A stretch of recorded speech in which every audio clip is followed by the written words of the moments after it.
الحمد لله نحمده ونستعينه ونستغفره ونؤمن به ونتوكل عليه ونعوذ بالله من شرور أنفسنا ومن سيئات أعمالنا من يهده الله فلا مضل له ومن يضلله فلا هادي له ونشهد أن لا إله إلا الله وحده لا شريك له ونشهد أن سيدنا وسندنا وحبيبنا وخطيبنا ومعصومنا ومخدومنا ومحبوبنا وزهورنا ونورنا محمدا. أما بعد فأعوذ بالله من الشيطان الرجيم. بسم الله الرحمن الرحيم. وإذ ابتلى إبراهيم ربه بكلمات فأتمهن قال إني جاعلك للناس إماما قال ومن ذريتي قال لا ينال عهد الظالمين. قال الله تبارك وتعالى وفديناه بذبح عظيم. صدق الله وصدق رسوله النبي الكريم الأمين ونحن على ذلك لمن الشاهدين والشاكرين والحمد لله رب العالمين. محمد کی محبت دین حق کی شرط اول ہے، اسی میں ہو اگر خامی تو سب کچھ نامکمل ہے. ابراہیم خلیل اللہ نہ رہے، آدم صفی اللہ نہ رہے، ہم کب تک رہیں گے اس دنیا میں جب محمد الرسول اللہ نہ رہے. ایو مدنی دا دربار ہوی ذرا سوچ علا پڑھ صلی علا تیرے نال فرشتے تیرا لازم ذرا ذکر تجا پڑھ صلی علا. ایو ورد مصیبت ٹال دے، ایو ورد پکا پڑھ صلی علا. عبید دوا ہر مرض دی ہے خاص شفا پڑھ صلی علا.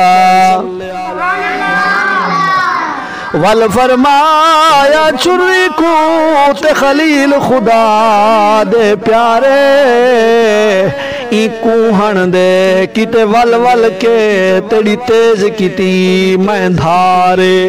گل اسماعیل تے کیوں نہیں چل دی کر حال پڑا اظہارے. چل اسماعیل دے گل تے جلدی رب نال مڈا اقرارے. حضرات محترم، دوستو بزرگو، اللہ تبارک و تعالیٰ دا بڑا احسان ہے کہ اس ذات پاک نے ساکو این بابرکت محفل دے وچ چند گھڑیاں باون دی توفیق عطا فرمائی. اللہ تبارک و تعالیٰ کے کلام میں سے میں نے قرآن پاک کی آیات بھی پڑھی. دعا کرتا ہوں کہ اللہ تبارک و تعالیٰ مجھے حق اور سچ بیان کرنے کی اور ہم سب کو سمجھنے اور اس پر عمل کرنے کی توفیق عطا فرمائیں. میرے محترم دوستو بزرگو، آج کی میری تقریر کا عنوان ہے کہ حضرت سیدنا ابراہیم علیہ السلام اور سیدنا اسماعیل علیہ السلام کی بے مثال عظیم الشان قربانی. آج اس مہینہ جو ہے یعنی ذی الحج کا مہینہ جو ہے وہ شروع ہے اور اس کا جو بیان ہے کوشش کروں گا کہ مختصراً بیان کروں گا اللہ تبارک و تعالی مجھے عمل کی اور بیان کرنے کی اور عظمت کی اور محنت کے ساتھ فکر کے ساتھ بیان کرنے کی توفیق عطا فرمائے۔ میرے محترم دوستو بزرگو، ہمارے دین کی بنیاد قربانی پر رکھی گئی ہے۔ آپ ذرا اسلامی کیلنڈر دیکھیں، جنوری فروری والا انگریزی کیلنڈر نہیں بلکہ سرکار مکی و مدنی والا اسلامی کیلنڈر، اس کا آغاز محرم سے ہوتا ہے جو اسلامی سال کا پہلا مہینہ ہوتا ہے، اور سال کا اختتام اسلامی سال کا آخری مہینہ ذوالحجہ ہے۔ اس مہینے کی 10ویں تاریخ کو سیدنا ابراہیم علیہ السلام نے اپنے لخت جگر کو خدا کے دربار میں قربان کرنے کے لیے پیش کیا، اور محرم کی 10ویں تاریخ کو نواس رسول نہ صرف اپنی قربانی دی بلکہ اپنے خاندان کی بھی قربانی کا نذرانہ پیش کر کے اللہ کو خوش کر دیا۔ گویا کہ اسلامی سال آغاز قربانی اور اختتام بھی قربانی سے ہوتا ہے۔ گویا قربانی ہمارے دین کا خلاصہ ہے۔ مالک کائنات نے جتنے بھی انبیاء دنیا میں بھیجے ہیں ان کا واحد مشن اور مقصد یہ تھا کہ وہ گمراہ اور بھٹکی ہوئی انسانیت کو اللہ پاک کے تابع کر دیں۔ اللہ پاک کے عظیم پیغمبروں نے اس مقصد کے حصول کے لیے بے پناہ قربانیاں دیں، ساری دنیا کو دشمن کر کے ایک رب کو دوست بنایا۔ قربانی کی اس تاریخ میں سرکار دو عالم صلی اللہ تعالی علیہ وسلم کے جد امجد حضرت سیدنا ابراہیم علیہ السلام نے بیش بہا قربانیاں دیں۔ ان کے صلے میں اللہ پاک نے بھی اپنے خلیل کو خوب انعامات عطا فرمائے، یہاں تک کہ دنیا کی امامت کا تاج بھی عطا فرمایا۔ ارشاد باری تعالیٰ ہے وَإِذِ ابْتَلَىٰ إِبْرَاهِيمَ رَبُّهُ بِكَلِمَاتٍ فَأَتَمَّهُنَّ قَالَ إِنِّي جَاعِلُكَ لِلنَّاسِ إِمَامًا قَالَ وَمِن ذُرِّيَّتِي قَالَ لَا يَنَالُ عَهْدِ الظَّالِمِينَ۔ اللہ فرماتے ہیں وہ وقت یاد کرو جب ابراہیم کو اس کے رب نے چند باتوں میں آزمایا، چند باتوں کا امتحان لیا، سو وہ ان باتوں کو پوری طرح بجا لائے تو اللہ تبارک و تعالی نے فرمایا میں تجھ کو لوگوں کا مقتدا امام بناؤں گا۔ اللہ تبارک و تعالی نے حضرت ابراہیم علیہ السلام سے بہت سارے امتحان لیے، بڑے بڑے امتحان لیے۔ قربانی کے میدانوں میں حضرت سیدنا ابراہیم علیہ السلام نے ایک انوکھی اور حیران کن مثال اس وقت قائم کی جب انہوں نے اللہ پاک کے حکم کی تعمیل کرتے ہوئے اپنے لخت جگر اور نور نظر حضرت سیدنا اسماعیل علیہ السلام کے گلے پر چھری رکھ دی۔ اللہ پاک نے اپنے محبوب پیغمبر کو یا معصوم اور پیارا بیٹا بڑھاپے میں عطا فرمایا۔ رب تعالیٰ کی ذات بھی بڑی بے نیاز ہے، کبھی اولاد دے کر آزماتا ہے، کبھی اولاد سے محروم رکھ کر آزماتا ہے، تو کبھی اولاد دے کر اس کی قربانی طلب کر کے آزماتا ہے۔ حضرت سیدنا ابراہیم علیہ السلام آزمائش میں ہر امتحان میں کامیاب ہوئے۔ بیٹے کی قربانی بلا شبہ ایک مشکل کھٹن ذہنی و قلبی آزمائش کا کڑا امتحان تھا۔ اس واسطے حضرت ابراہیم علیہ السلام نے صبر و استقامت کا مظاہرہ کیا جو رہتی دنیا تک تاریخی حیثیت سے یاد رکھا جائے گا۔ اولاد ہر دور میں انسان کی فطری کمزوری رہی ہے۔ حضرت سیدنا ابراہیم خلیل اللہ نے ساری زندگی اللہ پاک کی وحدانیت کی تبلیغی مصروفیت میں گزار دی، کبھی اولاد کی تمنا اور خواہش ہی نہ پیدا ہوئی۔ شاید یہ بھی آپ کا بڑا امتحان تھا۔ قریباً 80 سال کی عمر میں آپ کے دل میں اولاد کی خواہش پیدا ہوئی۔ ایک روز خلیل اللہ کی یہی خواہش اور تمنا دعا بن کے ہونٹوں پر آ گئی تو خدا کے حضور دعا کے لیے ہاتھ اٹھائے۔ اللہ پاک سے فرماتے ہیں ربی ہب لی من الصالحین۔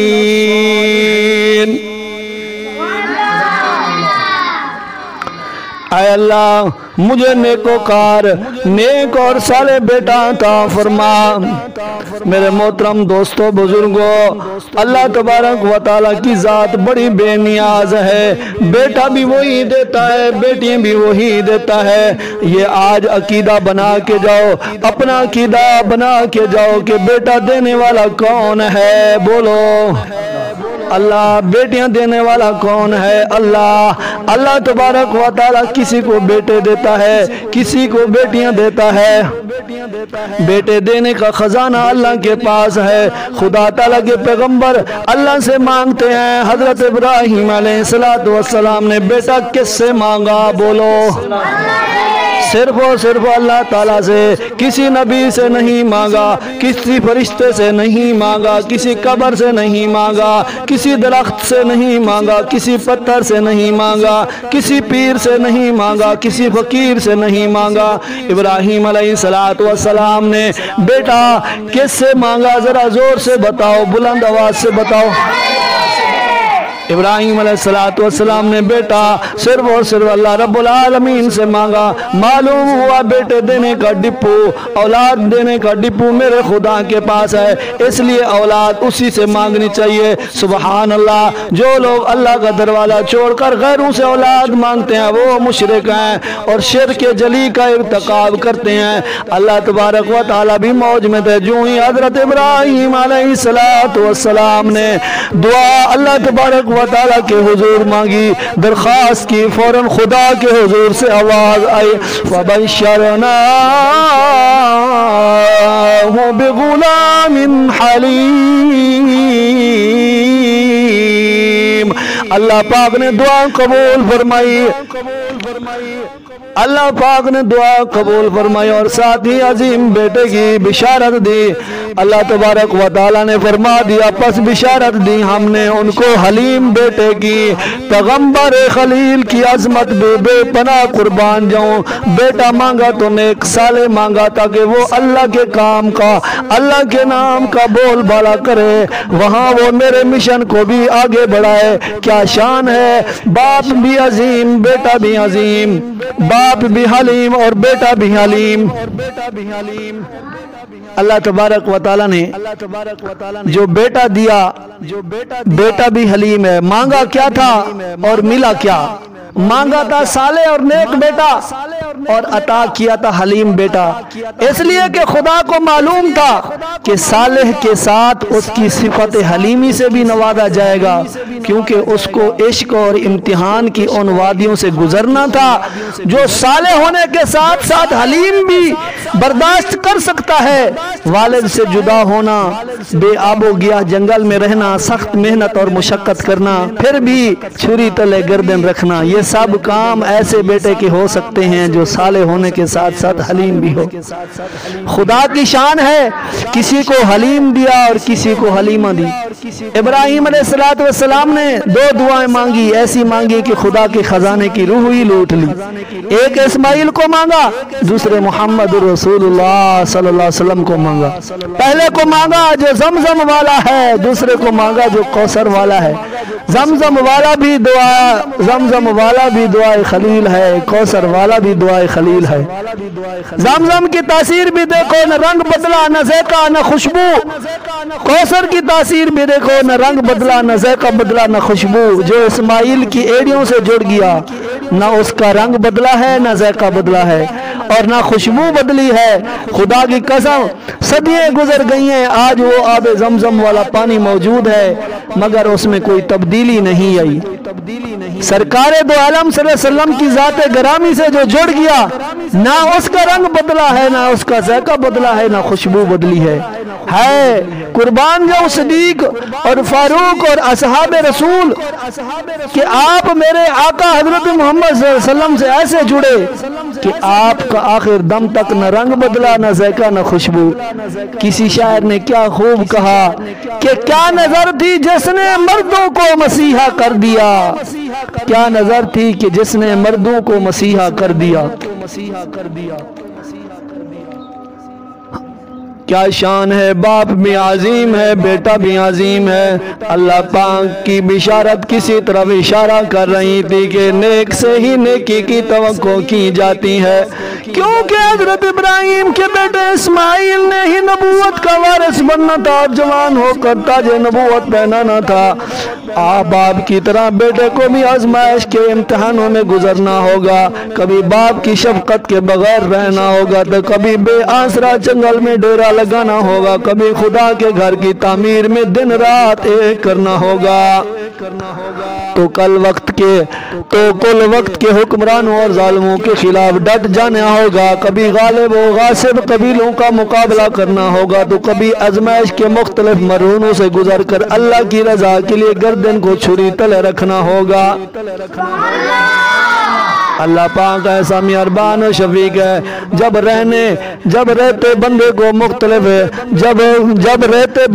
مختلف امتحانوں میں کامیاب ہوں گے، ہونے کے بعد اپنا فضل و کرم ہے تو انعام و اکرام بھی عطا فرماتا ہے۔ حضرت اسماعیل علیہ السلام کو بڑے انعام میں آب زمزم کا تحفہ دے کر ساری امت کا ساقی بنا دیا۔ اللہ پاک کی شان دی کہ سرکار دو عالم کو حضرت اسماعیل علیہ السلام کے شجرہ نسب سے پیدا فرما کر عظمت اور فضیلت عطا فرمائی، اور آقا کو بڑے امتحان کے دور پر آب کوثر کا تحفہ عطا کر کے آخرت کا ساقی بنا دیا۔ دعائے خلیل میں اللہ تبارک و تعالی نے حضرت ابراہیم علیہ السلام نے اپنے بیٹے حضرت اسماعیل کو بھی مانگا اور پیارے پیغمبر علیہ السلام کو بھی مانگا۔ اللہ نے دونوں عطا فرمائے، دونوں نبیوں، ان کی نسلوں اور دونوں خاندانوں کو آپس میں کیسے جوڑ دیا۔ ان کی عظمت اور فضیلت کا مشاہدہ کرنا ہو تو درود شریف پڑھ کے دیکھ لو۔ اللہم صلی علی محمد وعلی آل محمد کما صلیت علی ابراہیم وعلی آل ابراہیم انکا حمید مجید۔ حضور پاک صلی اللہ علیہ وسلم اور آپ کی آل پر درود شریف اس وقت تک مکمل نہیں ہو سکتا جب تک حضرت سیدنا ابراہیم علیہ السلام اور آپ کی آل اولاد کو شامل نہ کر لیا جائے۔ حضرت ابراہیم علیہ السلام کی دعا پوری ہوئی، اللہ تبارک و تعالی نے بیٹا دیا اور ساتھ بہت بڑا امتحان کا پرچہ بھی دے دیا۔ حضرات گرامی خدا کی شان دیکھیے، ادھر چاند جیسا بیٹا عطا فرما دیا، بڑھاپے میں محبت برا لخت جگر دیا اور ساتھ ہی امتحان کا پرچہ بھی دے دیا کہ اسے حل کرو۔ پرچہ کیا ہے، کیا بتاؤں، بہت ہی مشکل پرچہ، یہ کوئی پیغمبر ہی حل کر سکتا ہے۔ ارشاد ہوتا ہے اے ابراہیم جی رب جلیل فرمایا جاؤ اور اس کی ماں کو بیٹے کو کسی ایسے مقام پر چھوڑاؤ جہاں نہ چرندے ہوں، نہ پرندے ہوں، نہ مکان ہو، نہ آبادی ہو، نہ آب ہو، نہ پانی ہو، نہ دانا ہو، بس ایک سنسان بے آب و گیا وادی ہو۔ ابراہیم علیہ السلام اللہ کا حکم سنتے ہی حضرت ہاجرہ اور حضرت اسماعیل علیہ السلام کو اونٹنی پر سوار کرتے ہوئے اپنی منزل کی طرف روانہ ہو جاتے ہیں۔ چلتے چلتے جب وہ وادی آتی ہے جس کو قرآن نے وادی غیر ذی زرع عندہ، اللہ تبارک و تعالی نے قرآن غیر ذی زرع کے نام سے موسوم کیا، وہاں حضرت ہاجرہ کو اتارتے ہیں اور ان کی گود میں حضرت اسماعیل علیہ السلام کو دے دیتے ہیں۔ پانی کا ایک مشکیدہ اور کھجوروں کی ایک تھیلی ان کے حوالے کر کے نہایت خاموشی سے اونٹنی کی نکیل پکڑ کر روانہ ہونے لگتے ہیں۔ حضرت ہاجرہ نے جب اس میں آب ہو گیا جنگل میں جہاں دور دور تک کوئی انسان تو کیا کوئی چرندہ اور پرندہ بھی نظر نہیں آتا تھا، حضرت ابراہیم علیہ السلام کو یوں چھوڑ کر جاتے ہوئے دیکھا تو سید ہاجرہ نے دامن خلیل پیچھے سے تھام کر سوال کیا کہ اے خلیل، اے میرے سرتاج، کہاں چھوڑ کر جا رہے ہو مجھے؟ یہاں نہ دانا ہے، نہ پانی ہے، نہ آبادی ہے، جنگل ہی جنگل ہے، یہاں تنہا میں کیسے رہوں گی؟ بچے کا کیا بنے گا؟ چلو میرا تو نہیں، اس معصوم کا سوچا ہوتا جو وہ بڑھاپے میں رو رو کر خدا سے مانگا تھا۔ حضرت ابراہیم علیہ السلام پر پیغمبرانہ صبر اور حوصلہ کا ضبط غالب تھا۔ بیوی کی اس بے بسی اور فریاد کو سن کر فرمایا، ہاجرہ میں تمہیں بھی اور اسماعیل کو خدا کے حوالے کرتا ہوں۔ اللہ کا نام آنا تھا۔ حضرت ہاجرہ نے دامن خلیل چھوڑ کر در جلیل کو پکڑ لیا اور فرمایا، ستجدنی انشاء اللہ من الصابرین، کہ اگر اللہ کا حکم ہے تو میں برداشت کر لوں گی، میرا اللہ وارث ہے، آپ جائیں۔ اے خلیل، اگر آپ آتش نمرود میں رب جلیل کو نہیں بھول سکتے تو میں اس سنسان وادی میں اس ذات باری تعالیٰ کو نہیں بھلا سکتی۔ جو خدا آتش نمرود میں آپ کا کفیل ہو سکتا ہے وہ خدا غیر ذی زرع ہے، یعنی ایسی وادی میں میرا کفیل ہو سکتا ہے۔ حسبنا اللہ ونعم الوکیل، نعم المولا ونعم النصیر۔ تو خطیب کہتا ہے یہی وہ درس تھا، یہی وہ درس توحید تھا جو سیدہ ہاجرہ نے پوری امت کی ماؤں کو، بیٹیوں کو، بہنوں کو دیا۔ کیا شاعر نے خوب کہا، یہ وادی وہ جو بظاہر ساری دنیا سے نرالی تھی، یہی ایک روز دین حق کا مرکز بننے والی تھی۔ یہ وادی جس میں سر سبزہ تھا، نہ پانی تھا نہ سایہ تھا، اسے آباد کرنے کو ابراہیم آیا تھا۔ یہی ننھے سے اسماعیل کو لا کر بسانا تھا، یہی اپنی جبینوں سے خدا کا گھر بسانا تھا۔ عجیب سما تھا، عجیب سناٹا تھا، عجیب امتحان تھا۔ پیغمبر اپنے اکلوتے بیٹے کو اور اپنی فاطمہ بیوی کو تنہا جنگل میں چھوڑ کر خدا کے حوالے کر کے روانہ ہو گئے۔ دور جا کر پیچھے مڑ کر دیکھا تو ہاجرہ اور اسماعیل آنکھوں سے اوجھل ہو گئے۔ تو پیغمبر نے اس وادی خیر ذی زرع میں ایک ایسی جگہ بیٹھ کر رکت انگیز درد و سوز میں ڈوبی ہوئی دعا مانگی۔ کروبیاں کے جگر پھٹ گئے، عرش و فرش پر اس کے اثر انگیزی کے اثرات پھیل گئے۔ آپ خدا کے حضور نہایت گریہ وزاری سے دست بدعا ہوتے اور عرض کرتے ہیں، ربنا انی اسکنت من ذریتی بواد غیر ذی زرع عند بیتک المحرم۔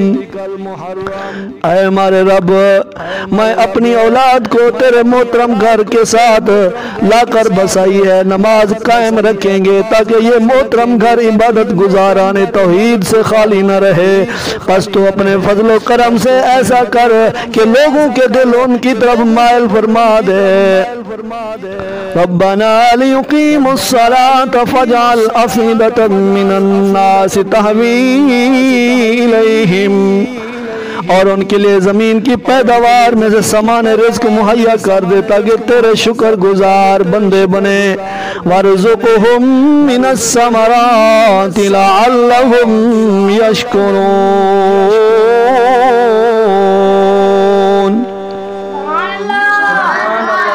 حضرت سیدنا ابراہیم علیہ السلام واپس آگئے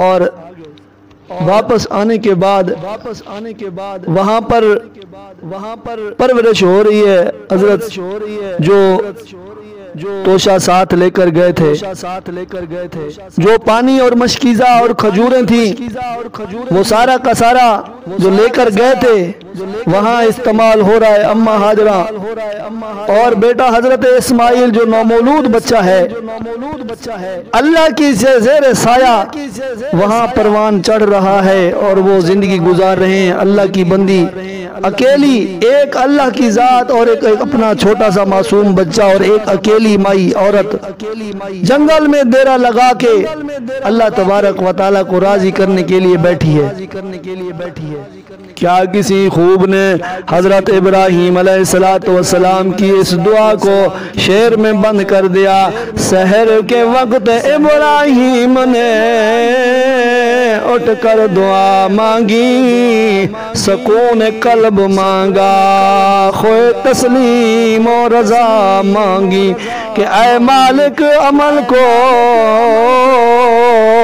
تابع ارشاد کرتا ہوں میں بیوی اور بچے کو یہاں آباد کرتا ہوں اسی سنسان وادی میں انہیں روزی کا سامان دے اسی بے برگ سامانی کو کوشاں صد بہاراں دے الہی نسل اسماعیل بڑھ کر قوم ہو جائے یہ قوم ایک روز پابند صلاۃ و صوم ہو جائے بشارت تیری سچی ہے تیرا وعدہ بھی سچا ہے بس اب تو ہی محافظ ہے یہ بیوی ہے یہ بچہ ہے حضرت سیدنا ابراہیم علیہ السلام اور آپ کی بیوی کا جو واقعہ ہم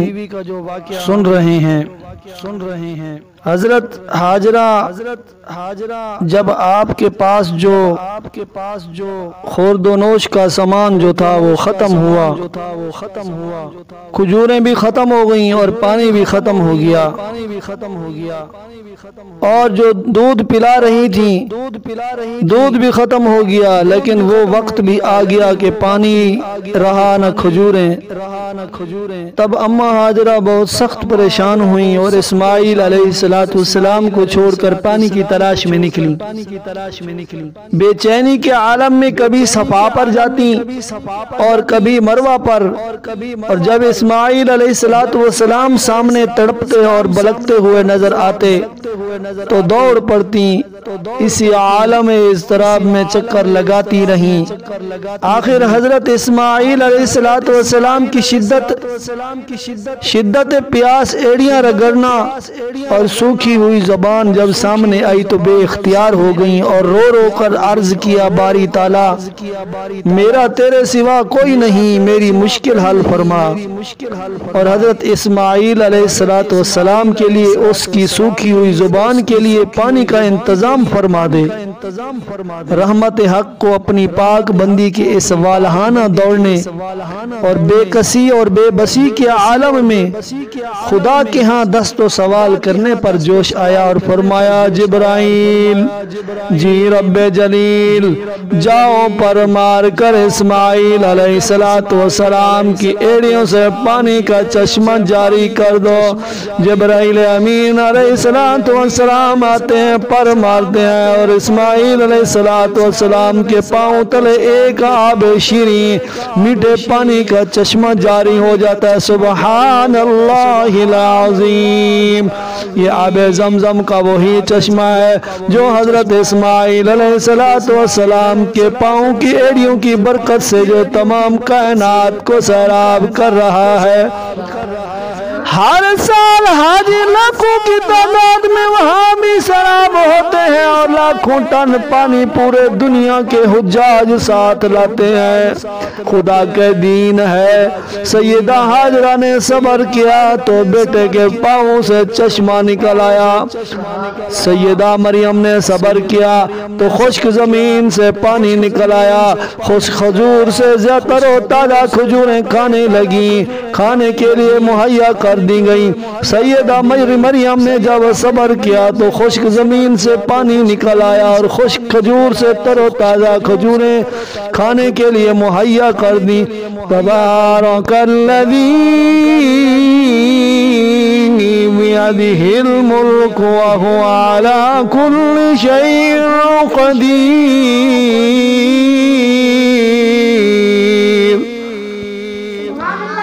یہاں صحرا ہی صحرا تھا، چٹانیں ہی چٹانیں تھیں، جناب حاجرہ یا ایک بچہ دو ہی جانیں تھیں، نہ دانا تھا نہ پانی تھا، بھروسہ تھا فقط رب پر۔ بڑی جب دھوپ کی گرمی تو جان آنے لگی لب پر، کبھی اس سمت جاتی تھی کبھی اس سمت جاتی تھی، خیال آتا تھا بچے کا تو فوراً لوٹ آتی تھی۔ بہت ڈھونڈا نہ کچھ آثار پانی کے نظر آئے،